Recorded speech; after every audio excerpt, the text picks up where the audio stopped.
আসসালামু আলাইকুম। আমরা চাঁদাবাজির একটা নতুন সংজ্ঞা শিখেছি গত 2 দিন ধরে। আপনারা নিশ্চয়ই শুনেছেন, সড়ক সেতুমন্ত্রী যিনি আছেন রবিউল ভাই, তিনি এক সংজ্ঞা আমাদেরকে শিখিয়েছেন।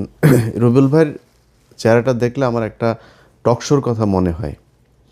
এই চ্যানেলের এই হিজড়াটা আছে না, সময় ইসলাম, এটা এক টকশোতে ওনারে ডেকে নিয়ে সময় ইসলাম যখনই বিএনপির কোনো লোকজনের ডাকতো, এদেরকে আওয়ামী লীগের সাথে মিলে একসাথে অ্যাটাক করতো। তো এর এক পর্যায়ে রবিউল ভাই সব খুলে টুলে দিয়ে উনি টকশোর মাঝখানেই বের হয়ে চলে এসেছিলেন।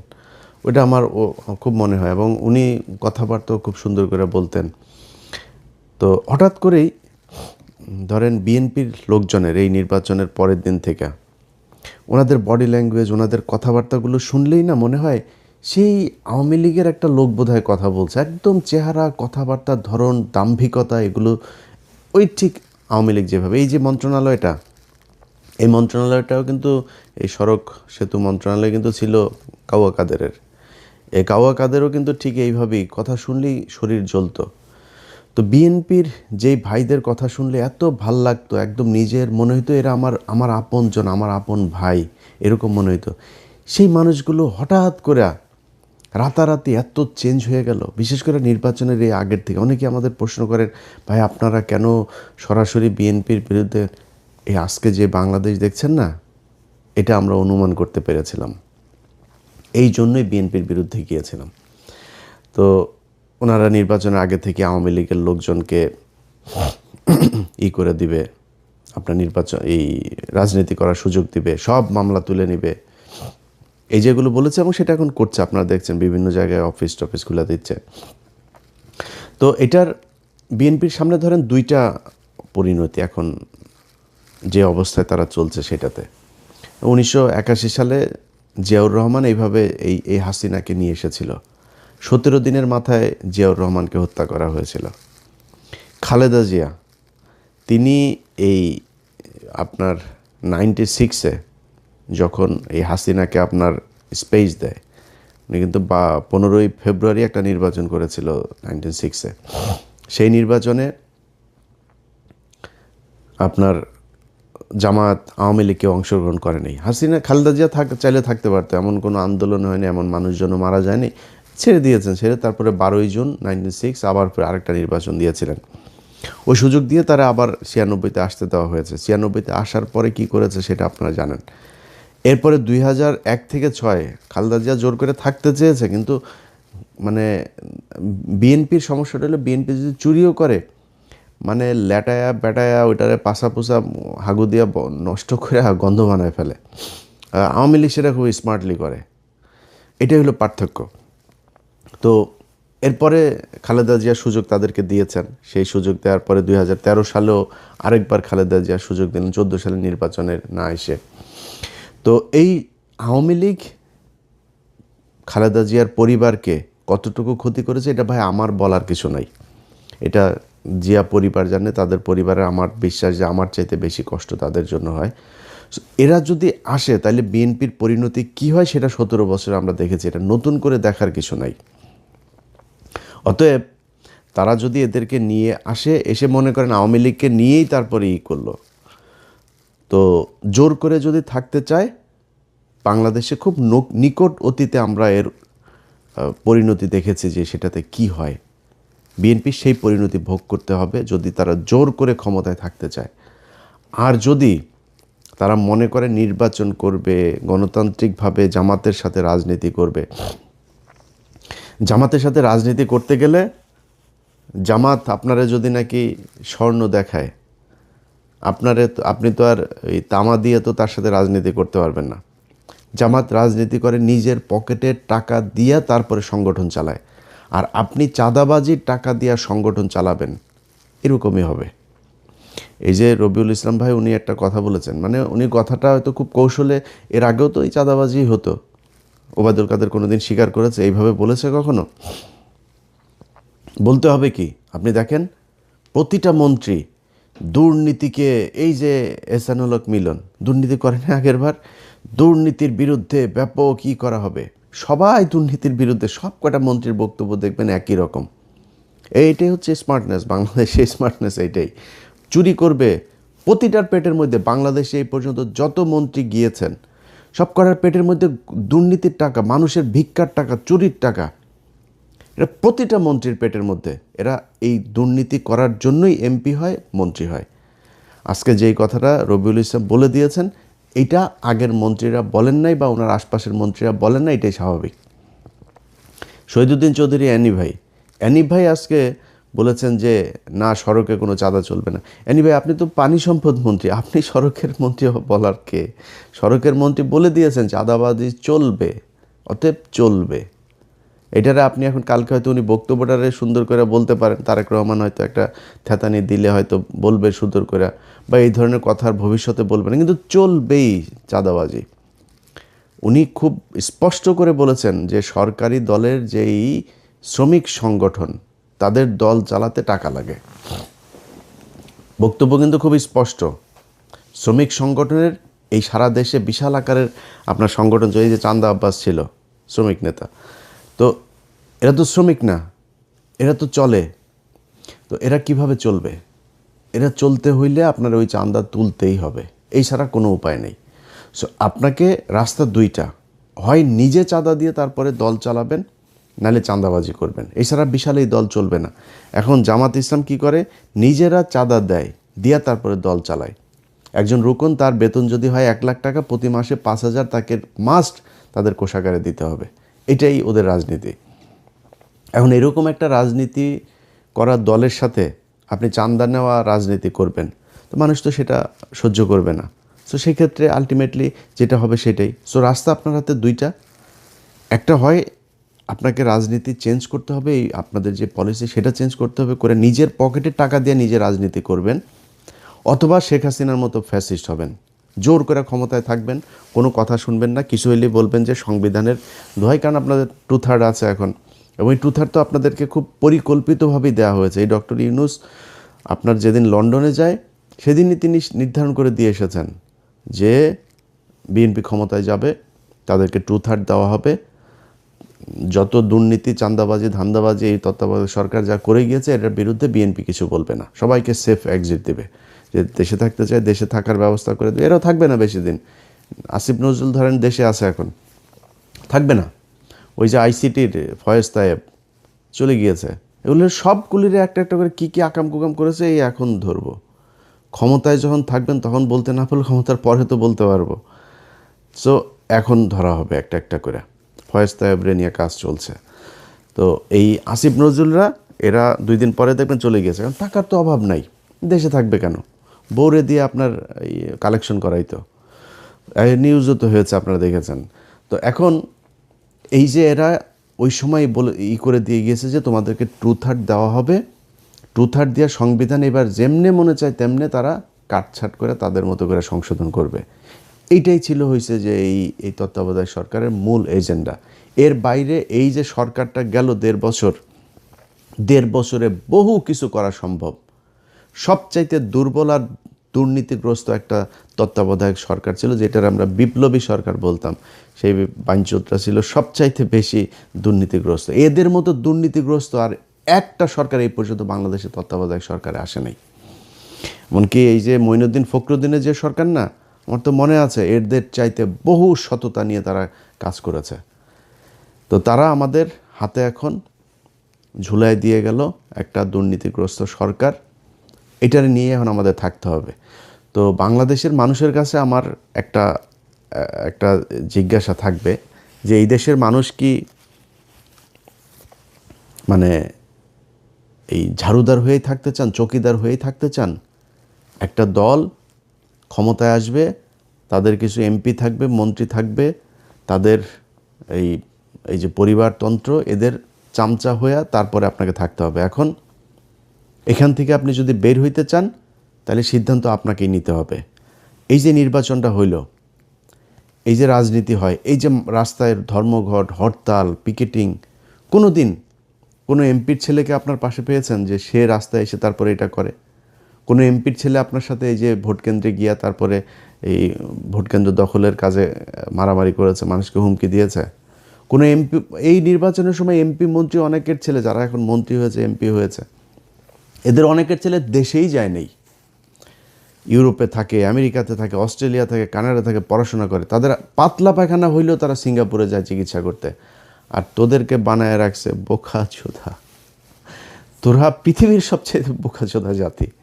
এটারে ওই মঞ্চে করে জনসভা করে না, বীরের জাতি, আমরা এই বীরের জাতি, 71-এর বীরের, সোগাটা ওইখানে মেরে দিছে তোদেরকে। তোরা পৃথিবীর সবচেয়ে নিকৃষ্ট জাতি, মানে আমরা পৃথিবীর সবচেয়ে নিকৃষ্ট জাতি। এদের মতো এরকম কামলা খাটা জাতি পৃথিবীর মধ্যে আর কোথাও নাই। আমরা পৃথিবীর যেই দেশে যাই, বাথরুম পরিষ্কার, রেস্টুরেন্টের কাজ, সিকিউরিটি, যত নিম্নমানের কাজ আছে যেটা আমরা করি। মিডল ইস্টে যান, যে আমেরিকা থেকে বিশাল ভাব সাপ নিয়ে আমরা দেশে যাই না, কোট স্যুট মুট পরে টরে, সব করে এখানে ফকিরনিগিরি কামলা দিয়ে তারপরে যায়, ভাব মারায় আমেরিকা থেকে এসেছি। এই হইল অবস্থা। এরপরে কি হয়? পোলাপান বড় হয়, বড় হয়ে তারপরে মনে করেন যদি মেয়ে হয়, বিশেষ করে ধরে একজন বিশেষ এক জাতিকে ধরে, ওই বিশেষ জাতি সাদাটা দাও পায় না, বিশেষ জাতির ধরে তারপরে পরিবার শেষ। এরপরে বাপ মা বুড়া বয়সে যায়, তারপরে করে কি না এই দেশে আর থাকবো না, চলে যাই। এরপরে যায় দেশে গিয়ে এতিমখানায় টাকা পয়সা। আমি পরিচিত লোকজনের এগুলি নিজের চোখের সামনে দেখা, এই জন্য বললাম এইটাই আমাদের জাতি। আমরা, আমার দেশ নাকি সোনার বাংলাদেশ, এই সাউয়ার বাংলাদেশ রে, সাউয়ার বাংলাদেশে বাংলাদেশের মানুষ থাকতে পারে না। দেশের মানুষ বাইরে যায়, কামলা দেয়, টাকা পাঠায়, সেই টাকা ওরা পাচার করে বিদেশে পাঠায়। এটাই হলো বীরের জাতি। তোদের যদি লজ্জা থাকে তাহলে ভবিষ্যতে এদের এই ঠিকাদার, পাহারাদার, চৌকিদার, কামলা দিতে সামনে আর যাবি না। তোদেরকে দিয়া এই নির্বাচনের মাঠে কেন্দ্র দখল করায় তোদের কি চাকর বানায়? তোরাই চাকর। প্রতিদিন এই যে ট্রাকের মধ্যে থেকে যে চাঁদাগুলি নেন, এটা কিন্তু এমপির কোনো ছেলে নেয় না, মন্ত্রীর কোনো ছেলে নেয় না, কিন্তু এটা টাকার ভাগ কিন্তু একদম শেষ মাথা পর্যন্ত যায়। টাকাটা উঠায় কাঁদে দিয়ে তোরে দেওয়া উঠায়, তুই কামলা, ওইখানেও তুই কামলা। সো এই তোদের মতো কামলাদেরকে দিয়া এই দেশে এরা রাজনীতি করে এদের ছেলে মেয়েদেরকে বিদেশে পড়াশোনা করায়, নিজেদের কিছু হইলে তারপর ট্রিটমেন্ট নিতে যায় সিঙ্গাপুর, থাইল্যান্ড, ব্যাংকক। বাংলাদেশে এদের ট্রিটমেন্টও নেয় না এরা। এইভাবেই চলছে, একদম চোখের সামনে এইভাবে চলছে। প্রতিটা মন্ত্রী, এমপি, সব করার সন্তানের পেটের মধ্যে চুরির টাকা, দুর্নীতির টাকা, এই দেশের মানুষের ভিক্ষা করা টাকা এগুলি। এই যে বলেছে না যে এদেরকে চাঁদাটা নাকি এমনিতেই যারা স্বেচ্ছায় দেয়, স্বেচ্ছায় মিয়া ফাও কেউ টাকা 1 টাকা দেয়। আর যদি স্বেচ্ছায় নিতে চাস তাহলে তোর লোকজনরে বল যে থাল নিয়ে বসতে, আল্লাহর হস্তে 2টা দে, এমনি বলতে বলবে। লাঠি একটা হাতে নিয়ে, আমরা দেখি নাই এই চুয়াডাঙ্গা থেকে ঢাকায় আসতাম, মানে শুরু হয় আপনার একদম ঝিনাইদহ থেকে শুরু হইতো, মাগুরা, ফরিদপুর, রাজবাড়ী, এইদিকে মানিকগঞ্জ, সাভার, পুরোটা গাবতলী থেকে একদম পুরোটা আপনার এই চাঁদাবাজি চলতো। লাঠি একটা নিয়ে 3-4টা পোলাপান দাঁড়ায় থাকতো, এরা বিভিন্ন জায়গায় এই যে বিট করা, ওই যে বামগুলো করা, যাতে ওইখানে আসলে আপনাকে গাড়ি থামাইতেই হবে। এবং কন্ট্রাক্টর ওই জায়গায় জানতো কয় টাকা দিতে হইতো, ওই টাকা সে হাতের মধ্যে রাখতো, দিয়ে চলে আসতো, কোনো বার্গেনিং নেই, এটা ধরা বাঁধা। সো সবাই জানে আপনাকে দিতেই হবে, তাই আপনি দেন। আপনি থাল নিয়ে দাঁড়ায়েন তো দেখি স্বেচ্ছায় কীরকম দেয়। সো এটা স্বেচ্ছায় টাকা না, আপনি জোর করে ভিক্ষা নিচ্ছেন। এই ভিক্ষার টাকা একদম শেষ দলের শেষ মানুষ পর্যন্ত যায়, এটাই যায়। মনে করার কোনো কারণ নেই যে এমপিরা যে আপনার মনে করেন দলের সর্বোচ্চ নেতাদেরকে আপনার এই যে টাকা দিয়ে তারপর মনোনয়ন নিয়েছে, ও এমপি টাকা কই পায়? ও একদম একদম এই ভিক্ষুকের কাছ থেকে যে টাকাটা নেয়, ফুটপাতের যেই একজন হকারের কাছ থেকে যে টাকা নেয়, মেথরের কাছ থেকে যে টাকা নেয়, সব টাকা ওইখানে যায়। তোদের পেটে এমন কোনো অসভ্য টাকা নাই, এমন কোনো ছোট টাকা নাই যেই টাকা তোদের পেটে যায় না। সো এটাই হলো বাংলাদেশ। যারা কিনা কাজ করে খায়, তারা নিজের হালাল পয়সা তারপরে খায়। এই হালাল টাকাটারে তোরা মানে হারাম করে তারপরে এই নিকৃষ্ট এই টাকা পয়সা তোরা খাস। এটাই হলো গিয়া তোদের মানে রাজনীতি। সো এই রাজনীতি কইরা যদি নাকি তারা বাংলাদেশে ক্ষমতায় জোর করে থাকতে চায়, থাকতে পারবে। কিন্তু যদি তারা মনে করে যে কম্পিটিশনে যাবে, তাহলে সম্ভব না। এবার এই দেশের মানুষ হুমড়ি খেয়ে পড়েছিল দাঁড়িপাল্লায় ভোট দেওয়ার জন্য। কেন? কী কারণে? মানুষ এই চাঁদাবাজি, মাস্তানি, দখলবাজি এখান থেকে বের হতে চেয়েছিল। এই কারণে মানুষ দাঁড়িপাল্লাকে দেখতে চেয়েছিল যে দাঁড়িপাল্লা আসে কিনা। ধরুন দাঁড়িপাল্লা আছে, দাঁড়িপাল্লা 5 বছর পরে আরও শক্তিশালী হয়ে আসবে। আপনি সিদ্ধান্ত নেবেন যে ভালো হবেন নাকি হাসিনার মতো আরও মানে সর্বোচ্চ ফ্যাসিস্ট হয়ে তারপরে ফ্যাসিজমের মাধ্যমে এই দেশ পরিচালনা করবেন। এই দুইটা, সেটাও যে আপনি খুব বেশি পারবেন তা না। আমরা ভাই এই গত 17 বছরে দেখলাম তো, আজকে এই যে বাবারে বাবা সারা দেশ বিএনপি, আরে বাবারে বাবা সব বিএনপির লোকজন, বিএনপি সারা দেশে কোনো লোক নেই, রাতারাতি চেঞ্জ হয়ে যায় পরিস্থিতি। এগুলো আমাদের চোখের সামনে দেখা। আমরা তো জীবনের অর্ধেক বয়স পার করে ফেলছি, আল্লাহ জানি না কতদিন বাঁচায় রাখবে। তো যদি ফুল বাঁচায় রাখে তাও অর্ধেক পার করে ফেলছি। এখন ধরেন এই সময়ের ভেতরেই খুব কঠিন কঠিন সময় আমাদের এই আমরা মানে খুব সৌভাগ্যবান বলেন আর দুর্ভাগ্যবান বলেন, আমরা কিন্তু অনেক কিছু দেখেছি এটা পৃথিবীতে হয়তো খুব কম জাতি দেখবে। আমরা হাসিনার মতো এরকম এক ফ্যাসিজমের পতন দেখেছি, আমরা কোভিড দেখেছি, 1/11 দেখেছি, অনেক কিছু দেখেছি কিন্তু আমরা। সো এই যে আমরা চোখের সামনে যেগুলো দেখলাম, যে অবস্থাগুলো, এগুলো আপনাদের জন্য উদাহরণ। এই উদাহরণ দেখে আপনি যদি ঠিক না হন তাহলে তো আর কিছু বলার নাই। আপনার আশপাশে আজকে যত মানুষজন দেখছেন, এই মানুষ আপনার পাশে ছিল না, থাকবে না, এটা আপনারা জানেন খুব ভালো করে। আজকে যে ব্যক্তি এমপি হয়েছে সে যদি মনোনয়নটা না পেত না, বা আজকে ওই যে এই কাউয়া দেখেন, ওই যে এই হারুন পাপিয়ার ঘর জামাইটা, এর আশপাশে কেউ আছে? ওই যে কুমিল্লায় মঞ্জুর মুন্সি বাড়িঘর জ্বালাই দিয়েছে নির্বাচনের পরের দিন, কেউ ঠেকাতে পেরেছে? কেউ তার পাশে আছে? কেউ পাশে নেই। আপনার পাশে যে চৌকিদার, দফাদার, সে যেই ছিনতাইকারী যেগুলো মাদক ব্যবসায়ী এগুলো থাকে, এগুলো সবাই ওই জন্যই, কিছু খাওয়ার জন্যই থাকে, এছাড়া থাকে না আপনার পাশে। সো আজকে যারা আছে এরা থাকবে না কালকে। আর জামাত ইসলামের এক নেতার সাথে কথা বলছিলাম, জামাত ইসলাম আমি বললাম যে ভাই মনে করেন আপনাদের উপরে আবার ফের সে আগের মতো জঙ্গি নাটক সাজায় নানানভাবে আপনাদের উপরে প্রেশার ক্রিয়েট করা শুরু করলো, কী করবেন? বলছে আমরা রাজনীতি ছেড়ে দেব, আমরা মানুষ তৈরি করব। আমরা তো আর কিছু ধান্দাবাজির জন্য তো আমরা রাজনীতি করি না, আমরা সরে যাব। আওয়ামী লীগকে যদি তারা স্পেস দেয় নিয়ে আসে, তারপরে আওয়ামী লীগকে দিব রাজনীতি করতে।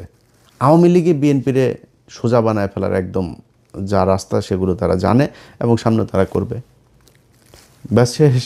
আমি শুনে তাজ্জব মরে গেছি, যেমন বলে কি, হ্যাঁ যদি এটা জামাত ইসলাম যদি এটা করে, বিএনপি যদি ধরেন এদেরকে নিয়ে আসে, জামাত ইসলাম যদি ওইটা করে, তাহলে বিএনপি বলে দল থাকবে না বাংলাদেশে, জামাত ইসলাম থেকেই যাবে। জামাত ইসলাম রাজনীতি করুক আর অরাজনৈতিক সংগঠন থাকুক, তাদের যে আদর্শ সেটা তারা বাস্তবায়ন করে নিয়ে যাবে। কিন্তু আপনি পারবেন না। আপনি ক্ষমতায় থাকলে আছেন, ক্ষমতায় না থাকলে নাই। আমরা এটা নিজের চোখে দেখেছি, একটা ককটেল ফোটার পরে কিভাবে সব দৌড় দেয়। কেউ ছিল না এদের পাশে। নিজের পার্টি অফিস, সেই পার্টি অফিসে পর্যন্ত যাইতে পারেন নাই। পার্টি অফিসের ঘরের হালকা করে এই কেচি গেটটা লাগে, আবার খোলেন, আবার এই চোর পুলিশ খেলা আমরা দেখেছি। এটাই তো বিশাল এই রাজনৈতিক দলের অবস্থা না? সো ক্ষমতা থাকবে না, আপনারাও থাকবেন না। আওয়ামী লীগ যদি নাকি আওয়ামী লীগকে আপনি করে দিবেন, আর ভারত মনে করেন আপনার চেয়ে আওয়ামী লীগকে দূরে রাখবে ক্ষমতার চেয়ে, ভারত সর্বোচ্চ জিনিস দিয়া তারপরে আপনার এই আজকে মিডিয়া দেখছেন না, যে একটা আপনার লোক না, এরা আপনাকে খাম্বা তারেক বলেছে, এরা আপনাদের খালেদা জিয়ার বিরুদ্ধে কথা বলেছে, এরা বলেছে। আপনি যান, গেল 1 বছর আগেও আপনি সময় টিভি, 71 টিভি টক শো দেখেন, তাদের নিউজ দেখেন, কত জঘন্য ভাষায় কথা বলেছে। তারাই এখনও বসে আছে, আপনি তাদেরকে টাকা পয়সা নিয়ে কিচ্ছু করেন নেই। এটা আপনারা করেছেন। এখন এদেরকে বসায় রেখে যদি মনে করেন সামনে পরিস্থিতি একটু টালমাটাল অবস্থায় আসে, তারা আপনার পক্ষে থাকবে, তারা সব আওয়ামী লীগের পক্ষে কাজ করবে, ইন্ডিয়ার পক্ষে কাজ করবে। এরা সব ইন্ডিয়ার লোক, ইন্ডিয়াদেরকে বসিয়ে রেখেছে। ইন্ডিয়া কখনোই আওয়ামী লীগকে রেখে বিএনপিকে ক্ষমতায় আনবে না। এটা এর আগে জিয়াউর রহমানের সময় প্রমাণিত হয়েছে, খালেদা জিয়ার সময় প্রমাণিত হয়েছে, তারেক রহমানের সময় প্রমাণিত হবে। সো ইন্ডিয়ার হাতে সেই চয়েস আছে, ইন্ডিয়া সবাই বসিয়ে রেখেছে ওই পারে, সুযোগ পেলেই আস্তে করে এখানে দিয়ে দেবে। চয়েস আপনার, কি করবেন? দলে ঠিক করবে নিজেরা চাঁদা দিয়ে দল চালাবেন, না চাঁদাবাজি করে তারপরে জামাতের কাছে হারবেন, নাকি চাঁদাবাজিও করবেন, জোর করেও ক্ষমতায় থাকবেন, এক পর্যায়ে গিয়ে তারপরে ইন্ডিয়ার আওয়ামী লীগের কাছে ক্ষমতা হারাবেন। এই চয়েসগুলো আপনাদের সামনে দেওয়া থাকলো। কেউ কষ্ট পায় থাকলে দুঃখিত, রবিউল ভাই আপনারাও খুব পছন্দ করতাম, ওই যে বললাম নিজের ভাইয়ের মতো মনে হতো। আপনাদের এখানে মন্ত্রিসভায় অনেক মানুষ আছে, এই যে অ্যানি ভাইও খুব অনেকবার ওনার সাথে আলাপ হয়েছে, ওনার খুব দুঃসময়ের সময় কি করব বিভিন্ন পরিকল্পনা নিয়ে কথা হয়েছে, এবং অনেক অনেক খুব পছন্দের মানুষজন আছে এই মন্ত্রিসভাতেও। তো সেই মানুষগুলো হঠাৎ করে কথাবার্তা যেন কেমনে কেমনে বলে, তো এটা খুব খারাপ লাগে। আশা করি যা বললাম এটা বুঝবেন, আপনার সমালোচনা আপনার ক্ষতি করার জন্য না। আমরাও চাই বাংলাদেশে বিএনপি আর জামাত ইসলাম দুইটা দল থাকুক, আসুক বাই রোটেশন, তারা ক্ষমতায় আসুক, একবার উনি আসুক একবার উনি আসুক, 2 বছর এই দল থাকুক, 1 বছর ওই দল আসুক, চলো কোনো সমস্যা নাই। কিন্তু সবার কম্পিটিশনটা হবে ক্ষমতায় আসার জন্য না, কম্পিটিশন হবে আমি কার চেয়ে কত ভালো রাষ্ট্র চালাইতে পারি, মানুষকে কত ভালো সার্ভিস দিতে পারি, এটার উপরে। এই যে এক বিকাশ নুরু, তারে বসানো হয়েছে আপনার প্রবাসী ইয়েতে, একে মনে করেন এ এখন লাইসেন্স খুলবে, চাঁদাবাজি করবে, পাগল হয়ে যাবে এর অত্যাচারে। এর দিয়া কোনো প্রবাসী আসিফ নজরুলের দেওয়া হয়েছে? হয় নাই তো। এরকম এর দেওয়া হবে না। এই প্রবাসীদেরকে সেই 5 লাখ টাকা দিয়ে মালয়েশিয়া যেতে হবে, সেই পাসপোর্ট করতে কষ্ট হবে, আকামা করতে কষ্ট হবে, দেশে আসার পরে লাগেজ কাটবে, সব একই রকম থাকবে, এদেরকে দিয়ে হবে না এগুলো। তো তারপরেও মনে করি হোক, ভালো কিছু আশা করি। না হইলে এই যে আসিফ নজরুলদের মতো এরকম সব পাবেন, টাকা পয়সা পাবেন, ইজ্জত পাবেন না। আল্লাহ হাফেজ।